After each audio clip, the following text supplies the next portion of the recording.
කොල්ලෙක් ගේමක් ගහන්න කොච්චර කට්ටක් කනවද කියලා දන්නේ මචං ගේමක් ගහපු එකෙක් විතරයි.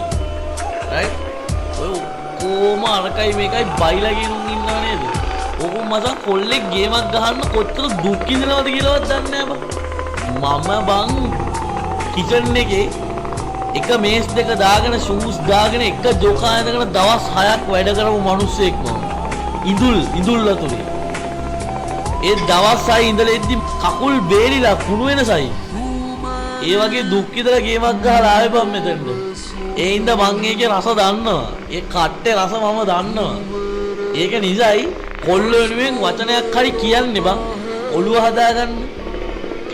ඒවවත් තේරුම් ගන්න බැරි තරම් මානසික මට්ටම් තියෙන කොල්ලෝ ඉන්න උන් හිතන්නේ ලව් කියන්නේ එන ලොකු දෙයක්. භූමියේ මුට කෙල්ලෙක් දාගන්න බැරි කමට ගෑනු ගැන හිතන්න එපා ජීවිතය හදාගනින් කියලා. උඹලා ගේමක් ගහලා ජීවිතේ හදාගන්න දවසට ඔය දැන් බෑ කියන ඔක්කොම සොකරි කෑල් පස්සෙන් ඉන්නේ. මං කියන්නේ ජීවිතේ ගේමක් ගහන්න ඕනේ කියලා මොරාල් එක දෙන කොල්ලන්ට හරියන්න ඕනේ. ආයේ එකෙන්ම හරියන්න ඕනේ. මොනම් ජීවත් වෙන්න හරි චුටි කාලේ